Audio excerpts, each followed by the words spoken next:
These tools work great when they're not annoying the hell out of me. I'm showing you good tools with terrible features that drive me crazy every time I use them. Manufacturers, if you're watching, fix this stuff. So what we have here are some different brands of tools with different types of features. And some of these, when I'm working, I just don't like certain features of certain tools. So I brought some tools that are similar, that have a similar feature that I like, and then I'm gonna show you some tools that I've had in the past that really I don't care for very much because they're just a pain, a hindrance, something's going on. So the first one I wanted to talk to you guys about, the DeWalt Oscillator. This is model number DCS355. So I don't know which oscillator you have.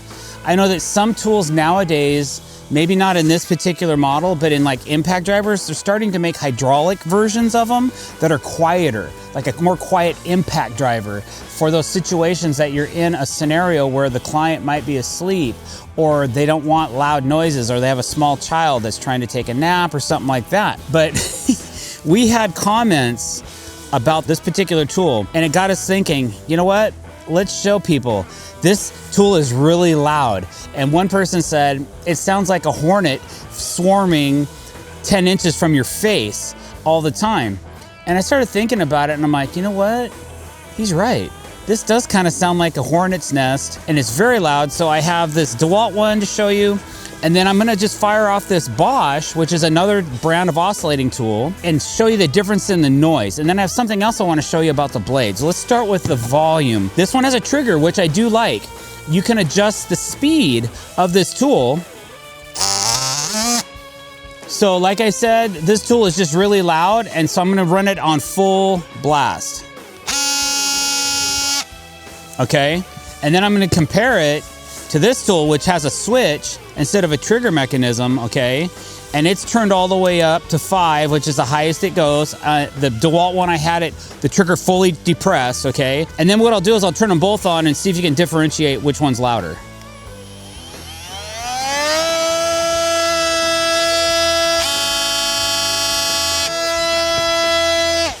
This one's louder, I guarantee it. There's nothing wrong with this tool. I like this tool. We used to have 3 of these. One of them broke. I don't know why or how. We might have dropped it or something like that. We still have 2, but they are obnoxiously loud. Leave a comment below and let me know which brand you have and which one you like and which one is the most quiet in your opinion. We've reviewed the Flex. We've reviewed a couple other brands. I think we even have a Metabo somewhere, but usually if it's not making it on the job site, we usually retire that one, or the battery platform, which we're gonna get into as well for this video. So that's annoying. Let's try this one more other way, just so if we can capture the audio better. So I'm gonna hold them a little bit further away from my mic. So here's the Bosch.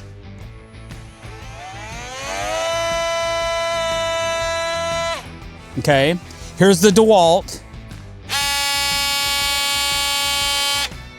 And then here's the Bosch, and then the DeWalt at the same time.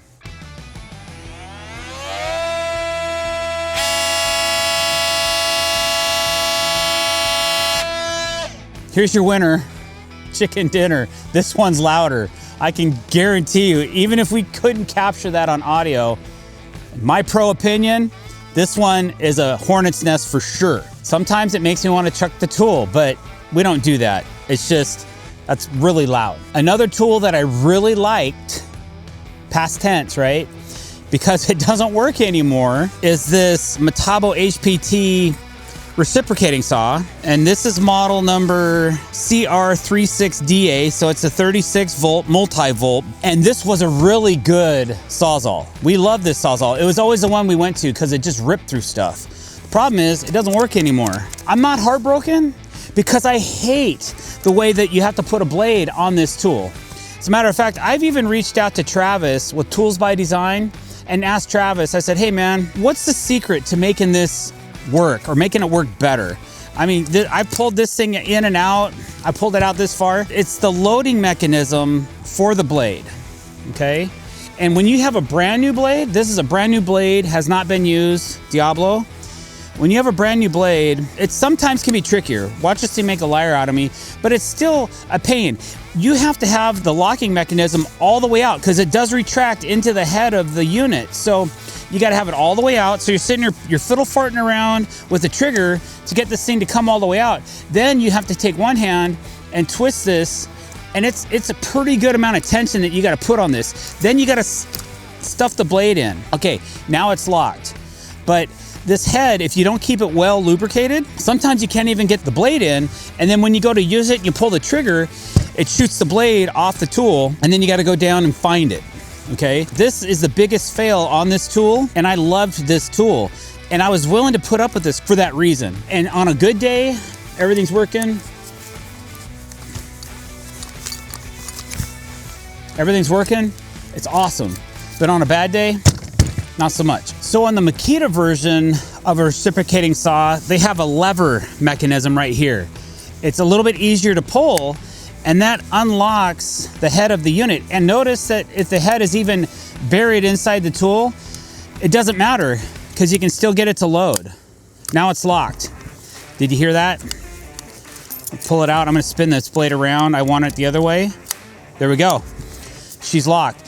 So that is an awesome feature on a tool that makes me happy. We really like using it because usually at the end of a workday or when we're putting the tools away for transport, we're stripping the batteries, we're stripping the blades, we're putting those away, and then we might even pull this down to a flush space so that everything just fits better in our toolbox. That's what I like about the feature of that tool, and also what I didn't like was the fact that Metabo and other brands have that same twist head locking mechanism, which just became a total pain in the rump. All right, next up is DeWalt Power Stack 5.0 amp hour batteries. This is the problem. This isn't the only problem we've had. I usually carry a receipt right in this box because we've had to return so many of these. It's been quite frustrating for us. This is definitely the Power Stack 5 amp hour battery.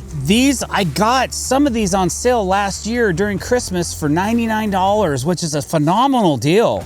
Usually these are $169. So at the top of the battery, there's usually a date stamp that tells you when the battery was manufactured. Now I write down my own dates on these because sometimes, like this battery, I bought it in April of 2025, but it was made in 2024, and I think the 17th week of the year. There is a QR code right on the top of the battery that you could probably go to DeWalt for warranty. This one, just the LEDs, they just stay on all the time.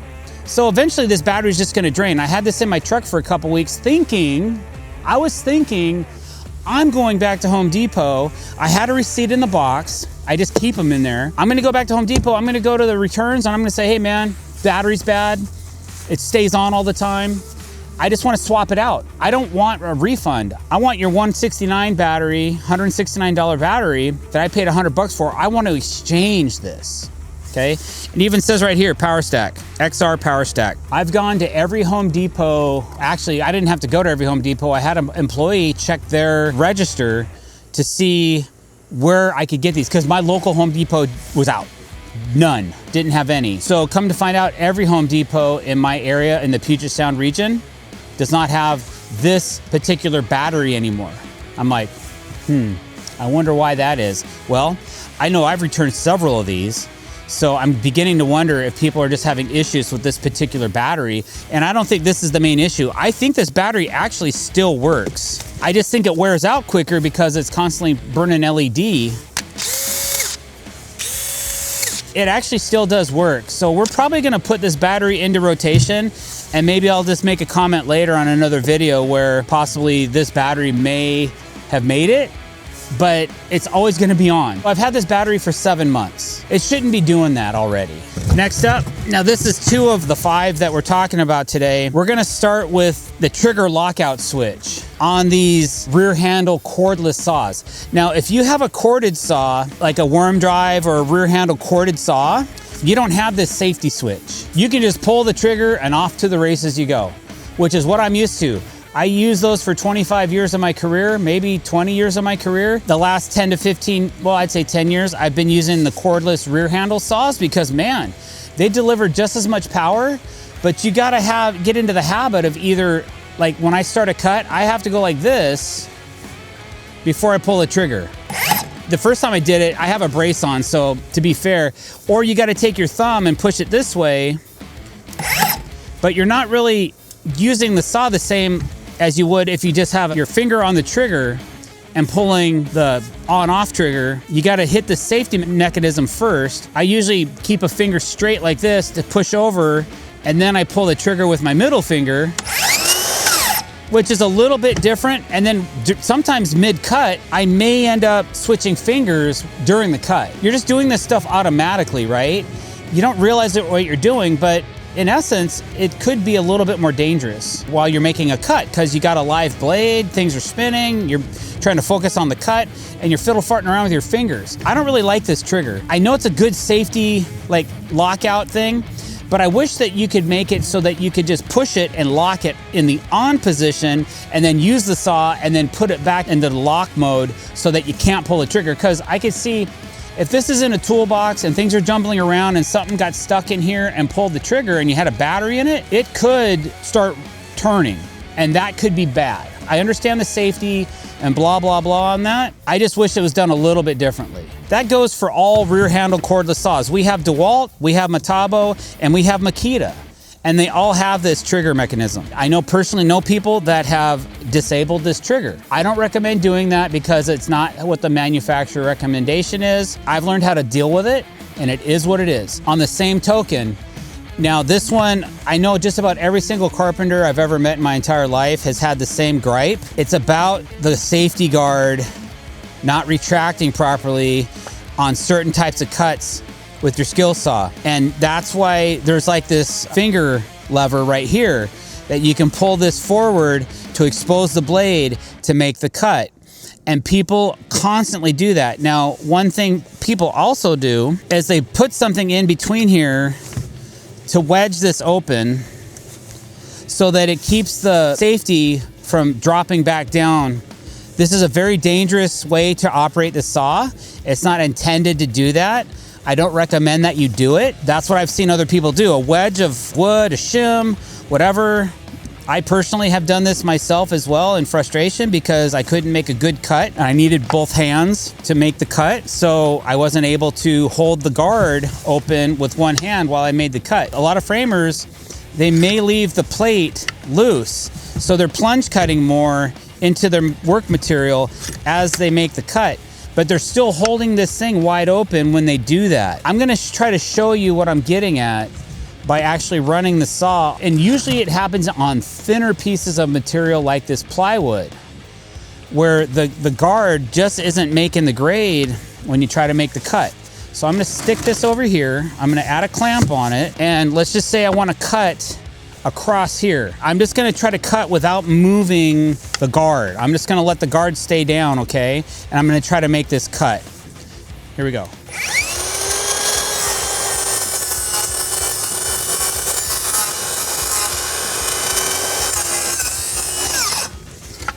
Okay, so it did do it. Sometimes it gets caught up. Like let's say I was trying to rip something really small right here. I highly doubt this guard's gonna work for this cut, but let's see.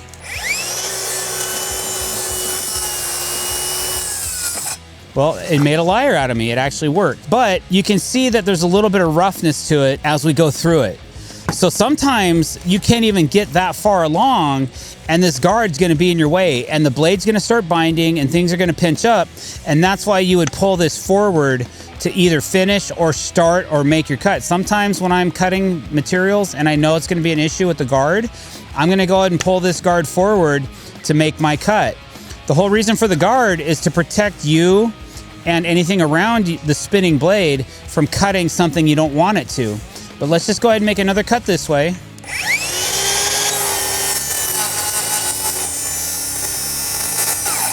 I'm pushing pretty hard and it's starting to bind a little bit and I can smell it's starting to burn the plywood. Let's see if I can get through it without pulling this guard up. Okay, so you are getting through. I don't even know if that's a possible way to fix that issue. It's spring-loaded. There's a certain amount of tension to it. You gotta have it on there for safety and all that good stuff. So I'd rather have a guard on a saw than not. I've seen guys get injured before by pinning a guard up and then catching something, and then the blade binds and it comes back at them and it cut their leg open or something like that. It can happen. I did it once myself. I didn't get injured, but my pants got pretty holy at that point. So pinning the guard against the saw is probably not the safest or best idea, but sometimes when you're making a cut, you do have to pull that thing up and out of the way. It is super annoying. Everybody gets used to it. If you're trained or you use a saw for a really long time, that's something that maybe isn't going to be such an issue.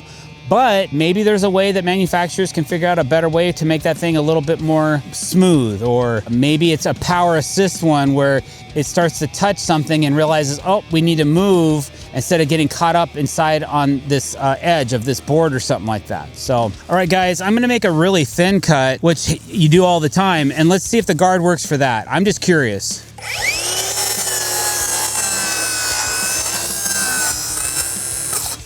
Okay, right there, it's stuck. At this point in time, I'm gonna have to pull this up because you can see, can you see this? Right here, this plywood is pushing up against the guard. On the other side, it's stuck. The saw is not gonna move any more forward because of physics. So I would have to pull this forward to finish this cut. Okay, you can see there, now it's resting on the plywood, but it was stuck before. The guard is not gonna work for this particular cut. And that's probably why they put these on here, so that you can do something like this to finish your cut. There we go. Let me know what you guys think of that, the blade guard. I want to hear it. Leave it on a comment below, guys, because I know that you guys have opinions about it. So let's see what you got. All right, guys, so those are some tools that I really like that have had some problems that annoyed the hell out of me. If you like this video, don't forget, click that subscribe button. If you're interested, we have a podcast as well, and the description's in the link below if you want to go check that out. Thanks for watching this video. Have a great day.